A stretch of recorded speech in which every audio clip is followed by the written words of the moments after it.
ஓம் சாந்தி. Murali date 22/6/2024. காலை முரளி பாப்தாதா மதுபன். பாபா கூறுகின்றார், இனிமையான குழந்தைகளை, நீங்கள் மாற்றம் அடைவதற்காக இங்கே வந்துள்ளீர்கள். நீங்கள் அசுர குணங்களை மாற்றிக்கொண்டு தெய்வீக குணங்களை அவசியம் கடைபிடிக்க வேண்டும். கேள்வி: குழந்தைகளாகிய நீங்கள் எந்த படிப்பை தந்தையிடம் மட்டுமே படிக்கின்றீர்கள்? வேறு யாரும் படிக்க வைக்க முடியாது. பதில்: மனிதனிலிருந்து தேவதையாக மாறக்கூடிய படிப்பு, அப்பவித்திரத்திலிருந்து பவித்திரமாகி புது உலகத்திற்கு செல்வதற்கான படிப்பு ஒரு தந்தையை தவிர வேறு யாரும் படிக்க வைக்க முடியாது. பாபா தான் எளிய ஞானம் மற்றும் ராஜ யோகத்தின் படிப்பு மூலமாக பவித்திரமான இல்லற வாழ்க்கை முறையை ஸ்தாபனை செய்கின்றார். ஓம் சாந்தி. தந்தை குழந்தைகளுக்கு புரிய வைக்கின்றார். உண்மையில் 2 தந்தைகள் இருக்கின்றனர். ஒருவர் எல்லைக்குட்பட்டவர், இன்னொருவர் எல்லைக்கப்பாற்பட்டவர். அந்த தந்தையும் இருக்கின்றார், இந்த தந்தையும் இருக்கின்றார். எல்லையற்ற தந்தை வந்து படிக்க வைக்கின்றார். நாம் புதிய உலகம் சத்யுகம் செல்வதற்காக படித்துக் கொண்டிருக்கின்றோம் என்பது குழந்தைகளுக்கு தெரியும். இது போன்ற படிப்பு வேறு எங்கும் கிடைக்காது. குழந்தைகளாகிய நீங்கள் நிறைய சத்சங்கங்களுக்கு சென்றிருக்கின்றீர்கள். நீங்கள் பக்தர்களாக இருந்தீர்கள் அல்லவா? நிச்சயமாக குருவிடம் சென்றிருப்பீர்கள். சாஸ்திரங்களை பயிற்சி செய்திருக்கிறீர்கள். ஆனால் இப்போது பாபா வந்து எழுப்புகின்றார். இப்போது இந்த பழைய உலகம் மாற வேண்டும் என பாபா கூறுகின்றார். இப்போது நான் உங்களை புதிய உலகிற்காக படிக்க வைக்கின்றேன். உங்களுடைய டீச்சராக இருக்கிறேன். எந்த ஒரு குருவையும் டீச்சர் என்று கூற மாட்டார்கள். பள்ளிக்கூடத்தில் டீச்சர் இருக்கின்றார். அவர் மூலமாக உயர்ந்த பதவியை அடைகிறார்கள். ஆனால் அவர் இவ்வுலகிற்காக படிக்க வைக்கின்றார். இப்போது நாம் படிக்கின்ற படிப்பு புதிய உலகிற்காக என்பது உங்களுக்கு தெரியும். பொற்கால உலகம். இச்சமயம் அசுர குணங்களை மாற்றிக்கொண்டு தெய்வீக குணங்களை கடைபிடிக்க வேண்டும் என்பதை அறிகின்றீர்கள். இங்கே நீங்கள் மாற்றம் அடைவதற்காக வந்திருக்கிறீர்கள். நல் ஒழுக்கத்தின் மகிமை செய்யப்படுகின்றது. தேவதைகளுக்கு முன்பு சென்று தாங்கள் இப்படி இருக்கிறீர்கள், நாங்கள் இப்படி இருக்கின்றோம் என்று கூறுகின்றார்கள். இப்போது உங்களுக்கு குறிக்கோள் கிடைத்திருக்கிறது. எதிர்காலத்திற்காக பாபா புதிய உலகத்தை ஸ்தாபனை செய்கின்றார். மேலும் உங்களை படிக்கவும் வைக்கின்றார். அங்கே விகாரத்தின் விஷயம் கிடையாது. நீங்கள் ராவணனை வெற்றி அடைகிறீர்கள். ராவண ராஜ்யத்தில் அனைவரும் விகாரிகளாக இருக்கின்றனர். ராஜா ராணி எவ்வாறோ அவ்வாறே பிரஜைகள். இப்போதோ பஞ்சாயத்து ராஜ்யம் நடைபெறுகின்றது. அவர்களுக்கு முன் ராஜா ராணியின் ராஜ்யம் இருந்தது. ஆனால் அவர்களும் பதீதமானவர்கள். அந்த பதீத ராஜாக்களிடம் கோவில் இருந்தது. நிர்விகாரி தேவதைகளை பூஜை செய்தனர். அந்த தேவதைகள் வாழ்ந்துவிட்டு சென்றிருக்கின்றனர் என தெரிந்திருக்கின்றனர். இப்பொழுது அவர்களுடைய ராஜ்யம் இல்லை. பாபா ஆத்மாக்களை பாவனம் ஆக்குகின்றார். மேலும் நீங்கள் தேவதா ஷரீரம் உடையவர்களாக இருந்தீர்கள் என்பதை நினைவுபடுத்துகின்றார். உங்களுடைய ஆத்மா மற்றும் ஷரீரம் இரண்டுமே தூய்மையாக இருந்தது. இப்போது மீண்டும் தந்தை வந்து பதீதத்திலிருந்து பாவனமாக்குகின்றார். ஆகையால் தான் இங்கே நீங்கள் வந்துள்ளீர்கள். பாபா கட்டளையிடுகின்றார், குழந்தைகளே, காமம் மிக பெரிய எதிரி. இது உங்களுக்கு முதல் இடை கடைசி வரை துக்கம் கொடுக்கின்றது. இப்போது நீங்கள் குடும்பத்தில் ஈடுபட்டிருந்தாலும் தூய்மையாக மாற வேண்டும். தேவி தேவதைகள் தங்களுக்குள் அன்பாக இருந்திருக்க மாட்டார்கள் என்பது கிடையாது. ஆனால் அங்கே விகார பார்வை இருக்காது. நிர்விகாரியாக இருப்பார்கள். குடும்பத்தில் இருந்தாலும் தாமரை மலருக்கு சமமாக இருங்கள் என பாபா கூறுகின்றார். நீங்கள் தூய்மையான ஜோடியாக இருந்தது போன்று உங்களுடைய எதிர்காலத்தை உருவாக்க வேண்டும். ஒவ்வொரு ஆத்மாவும் விதவிதமான பெயர் உருவம் எடுத்து அதன் பாகத்தை நடித்துக் கொண்டே வந்திருக்கின்றது. இப்போது இது உங்களுடைய கடைசி பாகம். தூய்மையாகின்ற பொழுது என்ன செய்வது, எப்படி துணைவனாக இருப்பது என மிகவும் குழம்புகின்றார்கள்.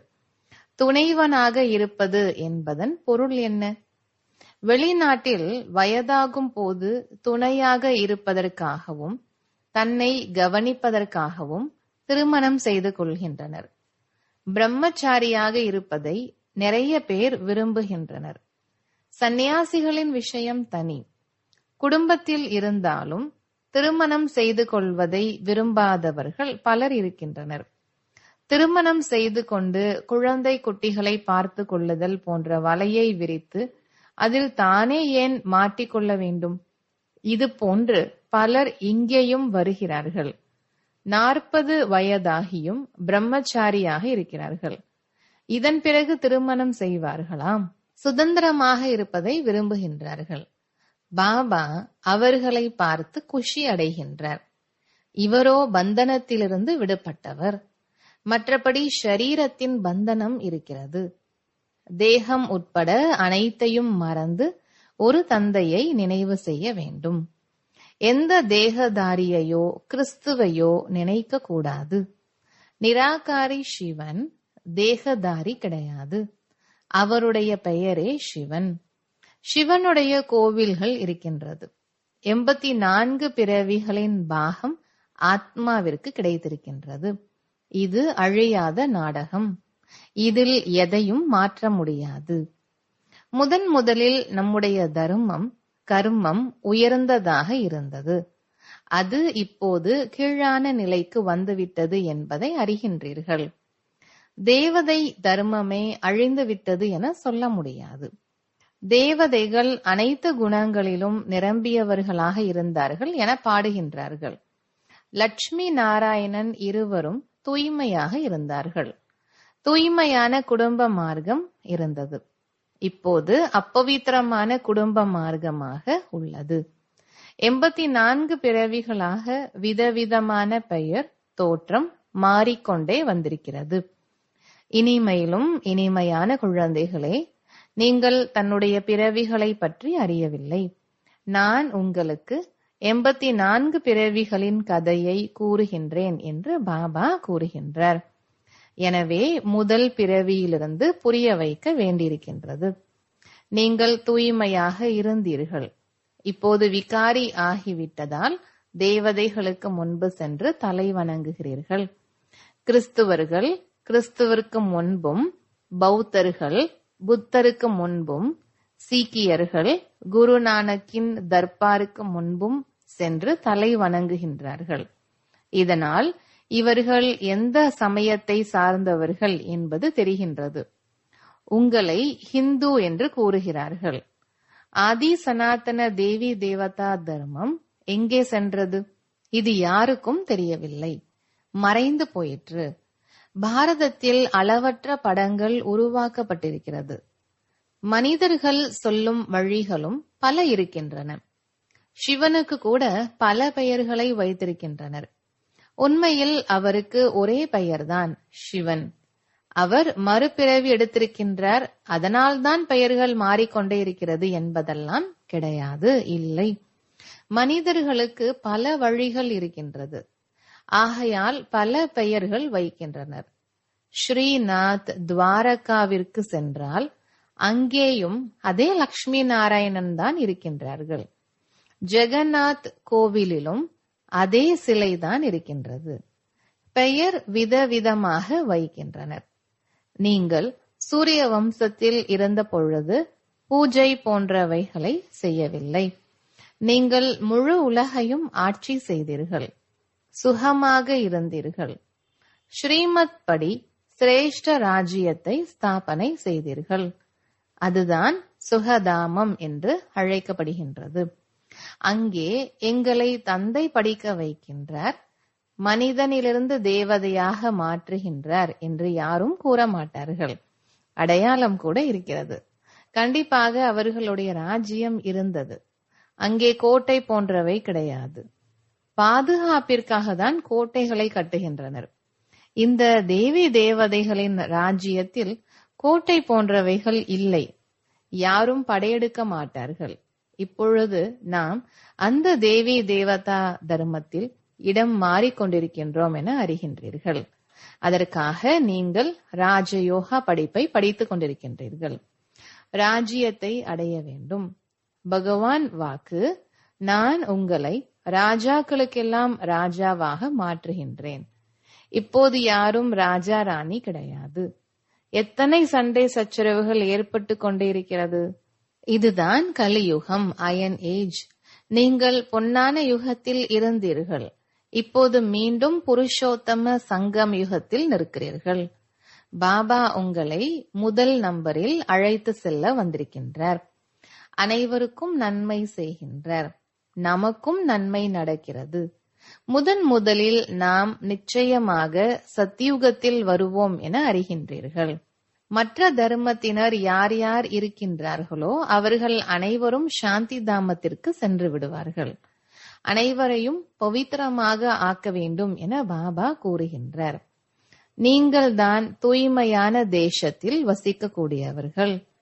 அதற்கு தான் நிர்வாண தாமம் என்று பெயர். சப்தத்திலிருந்து விடுபட்டு அஷரீரி ஆத்மாக்கள் மட்டும் வசிக்கின்றனர்.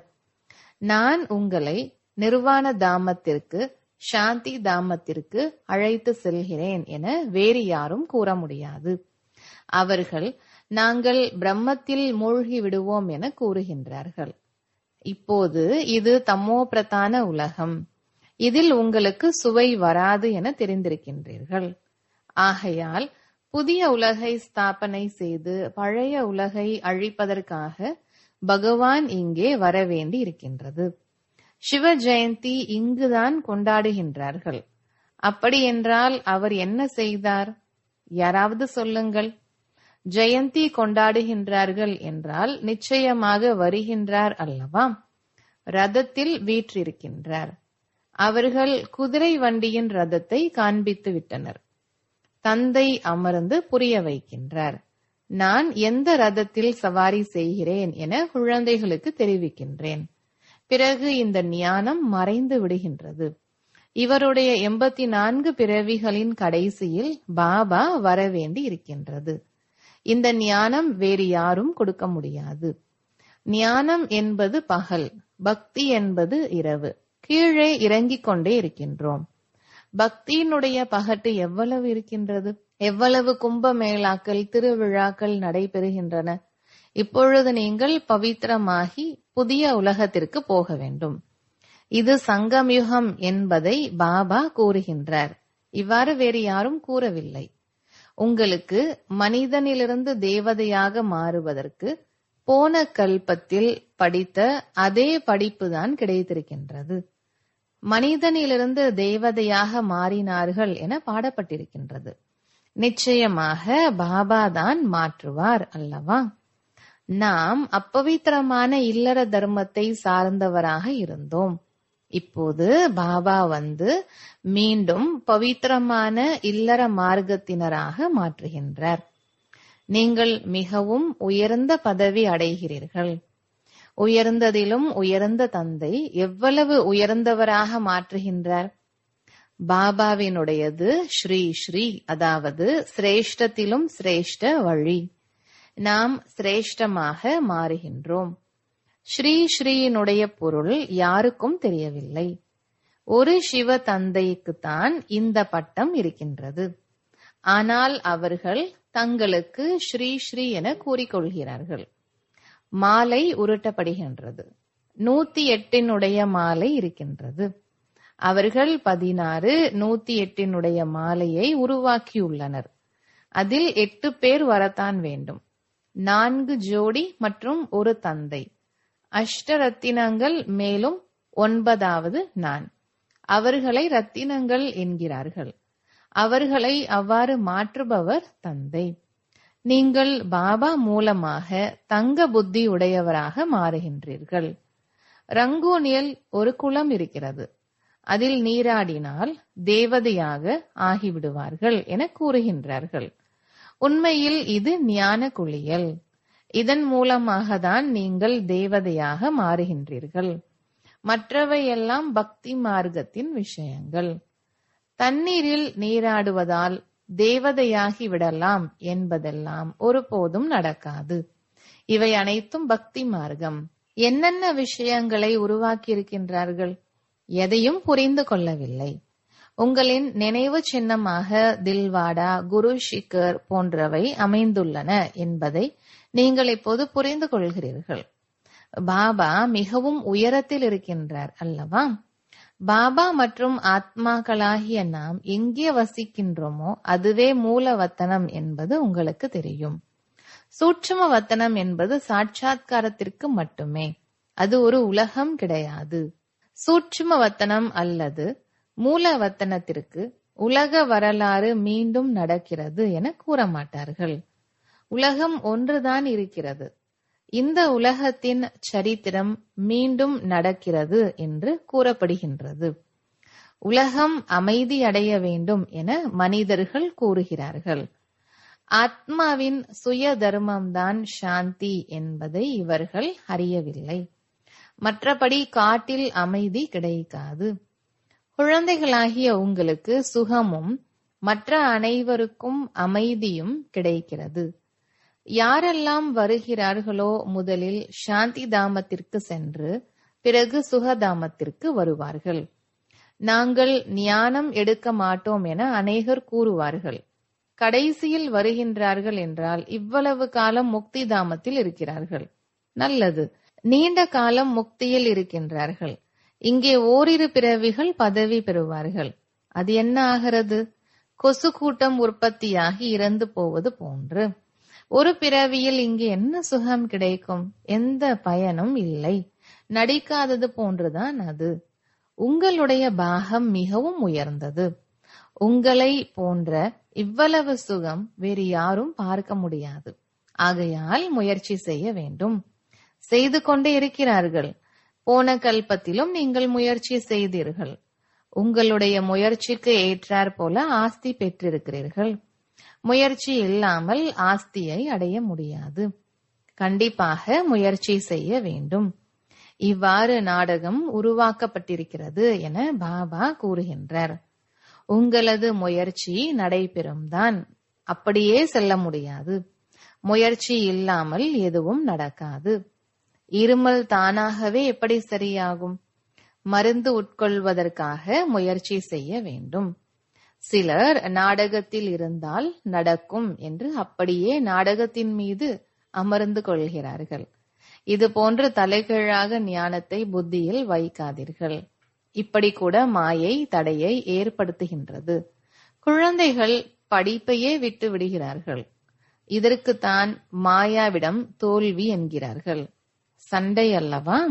அதுவும் வலிமையானது. நல்லது. இனிமையிலும் இனிமையான காணாமல் போய் கண்டெடுக்கப்பட்ட செல்லமான குழந்தைகளுக்கு தாயும் தந்தையுமாகிய பாப் தாதாவின் அன்பு நினைவுகள் மற்றும் காலை வணக்கம். ஆன்மீக குழந்தைகளுக்கு ஆன்மீக தந்தையின் நமஸ்காரம். தாரணைக்கான முக்கிய சாரம். முதலாவது, சிரேஷ்டமான ராஜ்யத்தை ஸ்தாபனை செய்வதற்காக ஸ்ரீமத் படி நடந்து பாபாவிற்கு உதவியாளராக வேண்டும். தேவதைகள் நிர்விகாரியாக இருப்பதை போல குடும்பத்தில் இருந்தாலும் நிர்விகாரி ஆக வேண்டும். தூய்மையான இல்லறத்தை உருவாக்க வேண்டும். இரண்டாவது, நாடகத்தில் கூறப்படும் கருத்துக்களை தலைகீழான வடிவில் பயன்படுத்தக்கூடாது. டிராமா என்று கூறிக்கொண்டு வெறுமனே இருந்துவிடக் கூடாது. படிப்பின் மீது முழு கவனம் செலுத்த வேண்டும்.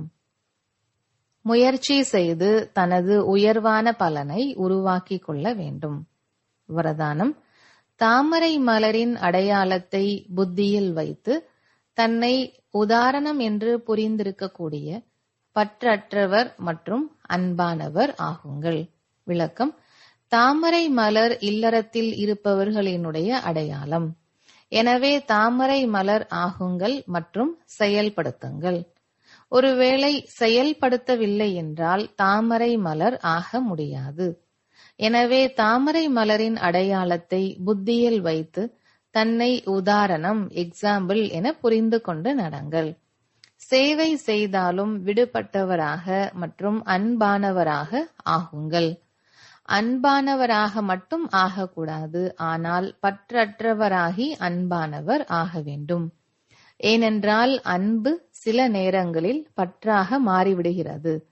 ஆகையினால் எந்த ஒரு சேவை செய்தாலும் பற்று அற்றவராக மற்றும் அன்பானவராக ஆகுங்கள். ஸ்லோகன்: அன்பின் குடை நிழலுக்கு உள்ளே மாயை வர முடியாது. நல்லது. ஓம் சாந்தி.